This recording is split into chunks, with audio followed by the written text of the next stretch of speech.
Est-ce que l'objectif c'est de retrouver un petit peu le jeu? Ces derniers matchs ont été plus compliqués, même s'il y a eu des résultats au bout, pour aller faire déjouer cette équipe du Havre.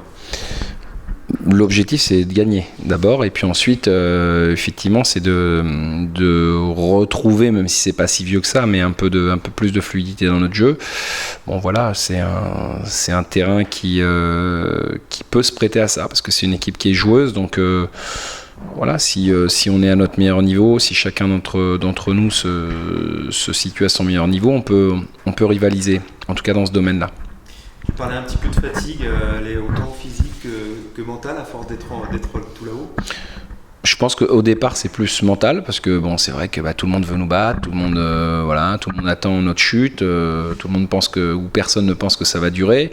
Nous on s'accroche à ça, donc évidemment ça demande beaucoup d'efforts dans la préparation mentale, et puis évidemment beaucoup d'efforts sur le plan physique. Mais physiquement je n'ai pas senti des joueurs fatigués, mais je sens des joueurs effectivement qui ressentent un peu plus, c'est pas la pression, mais c'est remettre le couvert tous les week-ends quand on est devant et qu'on joue contre des équipes qui veulent nous battre.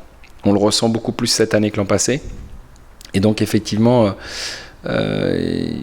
ça demande plus d'efforts, ça fatigue un peu plus, et je parle là que de l'aspect mental, mais bon, ça fait partie de l'apprentissage de ce qu'on espère. On l'a vécu un peu l'an passé.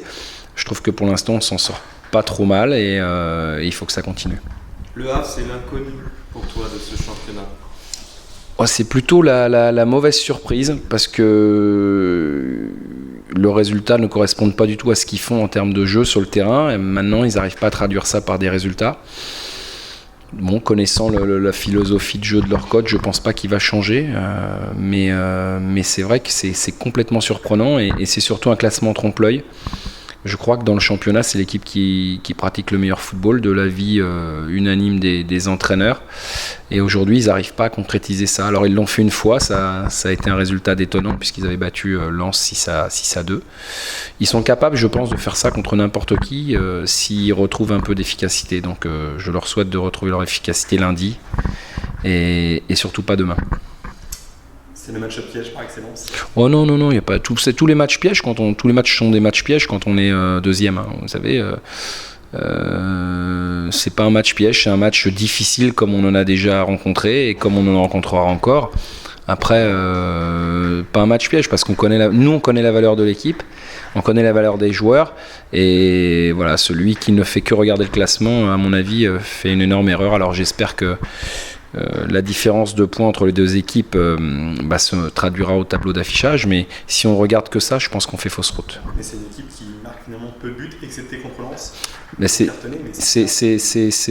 toute la complexité du foot aujourd'hui, c'est qu'il y a une équipe qui a des bons joueurs sur le plan individuel, un bon collectif, et malgré ça, ils n'arrivent pas aujourd'hui à concrétiser toutes leurs bonnes prestations. Donc voilà, il y a certainement quelques failles dans leur jeu, quelques failles dans leur manière d'évoluer.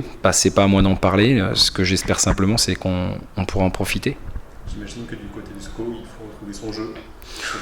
Oui, mais c'est pas. Vous savez, un championnat, c'est 38 journées. Hein, c'est pas 2 journées. Je vous dis, quand on voit le Paris Saint-Germain avec les joueurs qu'ils ont, ils sont capables de rater un match entre guillemets de Ligue des Champions. Alors nous, Angers, il faut quand même qu'on ait l'humilité de penser qu'on va pas battre tout le monde en faisant une démonstration à chaque fois.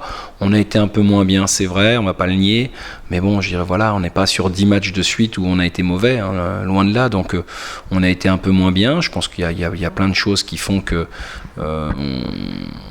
on a été moins brillant, mais bon, on reste cohérent.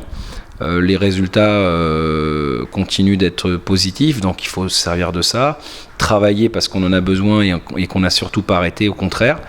Mais il faut pas se focaliser là-dessus. On sait jouer au foot, il n'y a pas de raison, mais parfois on a des difficultés, on en a eu, on a réussi à gagner malgré tout. Bon, on sait très bien que si on répète ce genre de prestations, les résultats vont devenir moins bons, c'est une évidence. Mais voilà, je crois qu'on n'est pas les seuls. J'écoutais mes collègues de Dijon, du Havre, qui étaient abasourdis par la prestation de leur équipe. Bon, ça veut dire que c'est difficile pour tout le monde, pas uniquement pour le SCO.